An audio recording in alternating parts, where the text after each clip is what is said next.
Bon, nous allons passer à la partie 3. Partie 3 de l'implantation des semelles sur la limite de propriété. Voilà. Partie 3, l'implantation des semelles sur la limite de propriété.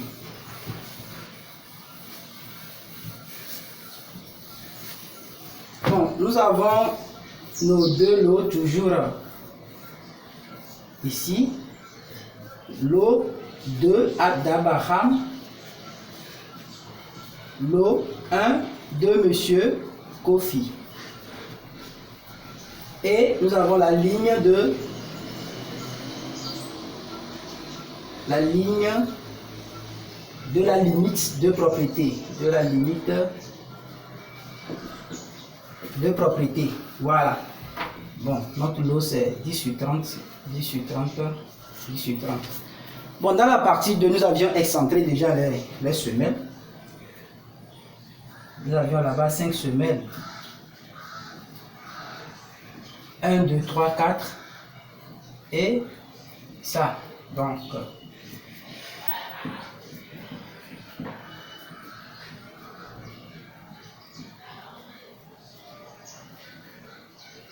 nous avons la semelle 1, S1, S2, S3, S4, S5. S5. Maintenant, isolons la semelle S2. Ce qui veut dire, nous avons quelque chose comme ça. Quelle que soit sa forme rectangulaire, carré et autres, là, ça dépend du dimensionnement pour donner la section de la semelle. Mais ce n'est pas ce qui nous importe ici. Ce qui nous importe ici, c'est l'excentricité, là où on doit implanter le poteau sur la semelle. Donc, il ne faut pas voir la forme. C'est bon? Ok. Ça, semelle S2.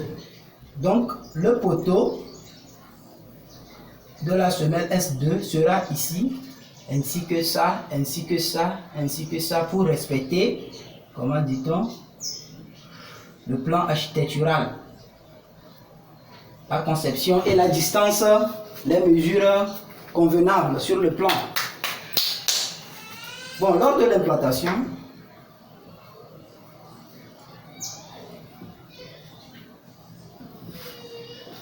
voilà. Bon, notre poteau ici en question sera quelque part ici, excentré.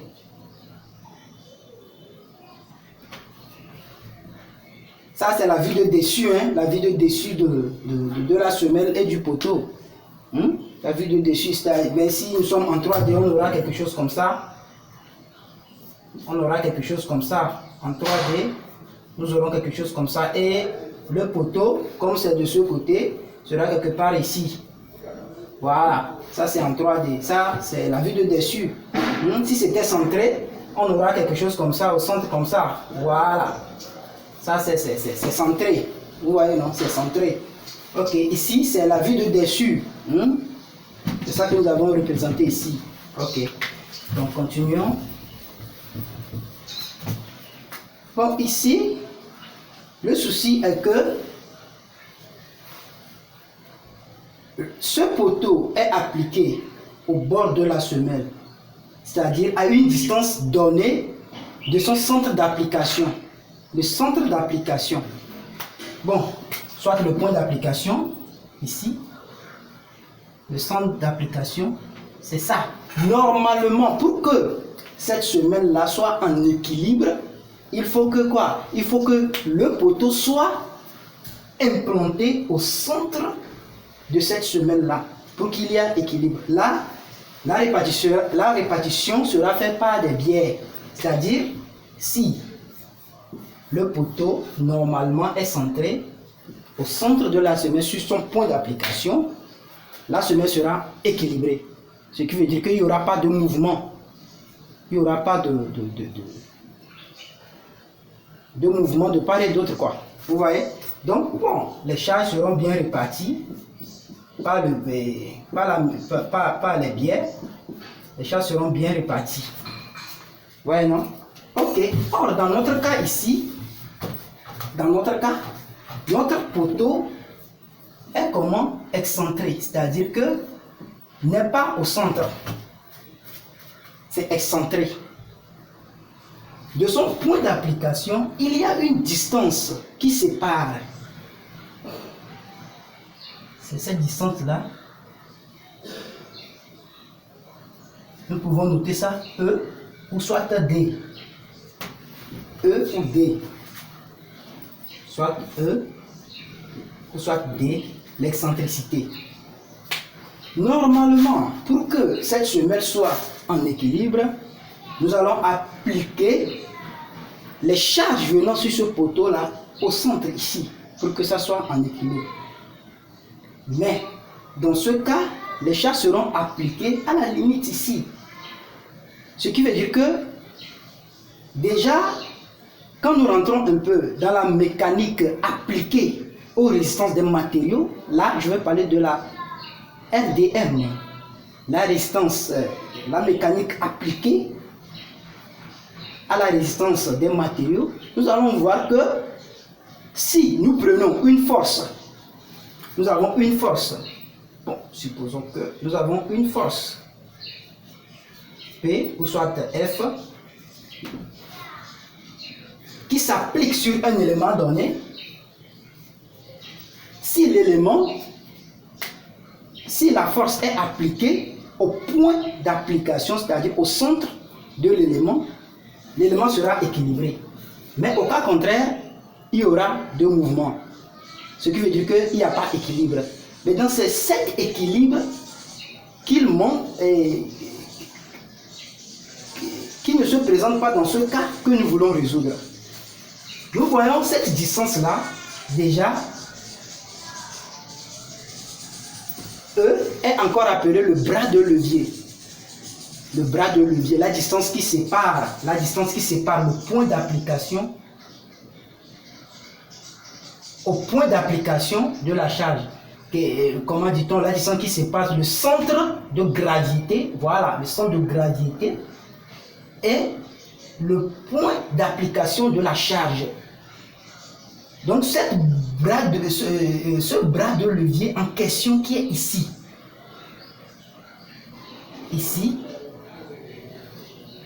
crée avec la force F que nous appliquons ici un moment.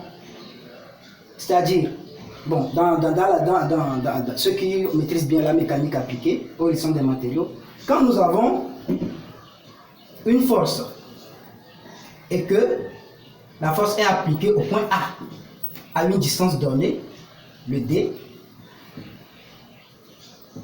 supposons, nous avons F et à une distance donnée D, nous voyons qu'il y a toujours la présence d'un moment de rotation qui se crée. Le pourquoi, dans les formules de calcul, le moment appliqué par rapport à un point donné est égal à quoi? La force fois le bras de levier, la distance D. D'où la formule là. Donc pour résoudre ce problème là, nous allons tenir compte de quoi? De l'excentricité dans les calculs. Là, on applique une force ici. La force sera multipliée par cette distance-là. J'espère que vous m'avez un peu compris. Cette force sera multipliée par cette distance-là pour résoudre le problème d'excentricité. Ce qui veut dire que le moment que vous allez utiliser dans les calculs sera le moment créé par cette excentricité-là. Bon, je reviens un peu sur le chantier, dans le cas courant, sur le chantier. C'est comme si nous prenons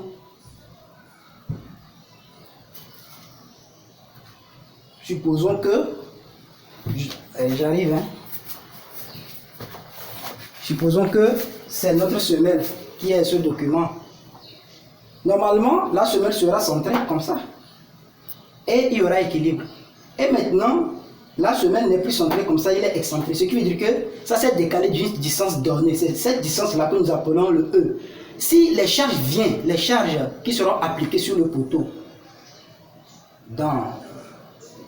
s'appliquent directement sur la semelle, vous allez voir qu'il y aura un mouvement parce que le poteau n'est pas centré. Donc si on applique la charge de ce côté, la semelle va se soulever comme ça parce que toutes les charges sont appliquées au bord, il n'y a pas d'équilibre.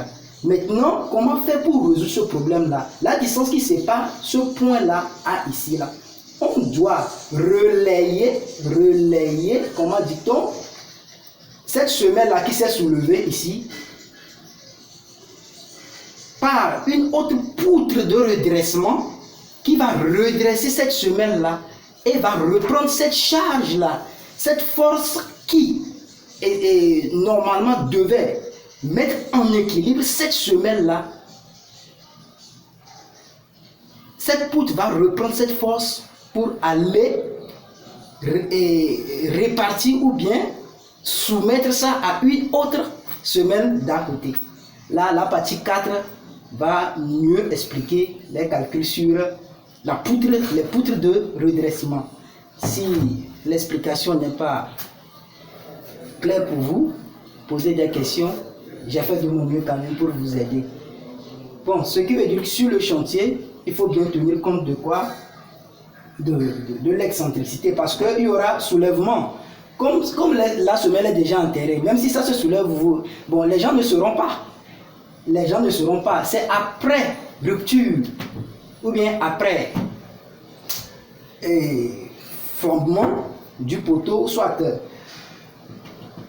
la semelle, c'est là que l'immeuble va commencer par avoir des soucis, des mouvements, jusqu'à ce que ça ne s'effondre. Or, bon, à l'exécution, bon, les techniciens ou bien l'entreprise de réalisation dira que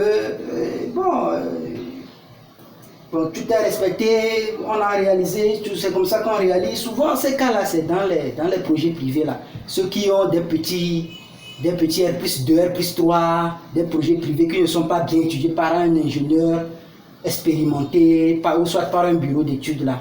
Ce sont ces cas-là, quand tu remarques. Mais bon, dans un bureau d'études, quand on amène le dossier, il y a des experts là-bas, ils tiennent toujours compte des choses de ça. Mais nos petites entreprises de réalisation, d'exécution des petits projets privés là, ils ne respectent pas. Ils sont pleins sur 100%, bon, ils sont pleins. C'est pour cela qu'il faut toujours consulter des ingénieurs, des experts, pour qu'ils vous expliquent comment se passent les choses, comment évoluent, comment dit-on, mettre en application les plans d'exécution. Parce que les ingénieurs sont chargés des études. Les ingénieurs de conception, je parle des experts, ceux qui ont le niveau master, voire même le doctorat, pas les cas techniques des travaux, non. Je parle de ceux qui maîtrisent bien la conception structurale des structures. Voilà. Donc, ce côté, ce sont des analyses. Ce sont des analyses dans les calculs. Ceux qui maîtrisent bien la mécanique appliquée, il tiendra toujours compte de l'application des charges et la répartition des charges sur les semelles là. Donc, voici à peu près ce que j'ai à partager avec vous. La distance qui sépare, ça c'est le bras de levier fois la force F. Ça crée un moment de rotation, ce qui va faire soulever la semelle de l'autre côté. Et pour réduire ce cas, il faut créer une poutre de redressement pour redresser cette semelle-là. Et cette poutre-là va reprendre les charges, comment dit-on, la force. Il va reprendre la force pour aller soumettre ça aux semelles voisines. Donc c'est ça, c'est très nécessaire. C'est très nécessaire. Donc, bon, dans la partie 4, je vais vous montrer comment l'exécution, ou soit le plan d'exécution de la poutre de redressement, s'il y en a même les formules de calcul.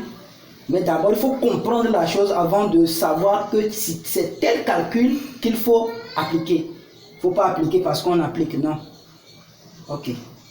Merci beaucoup. À la prochaine.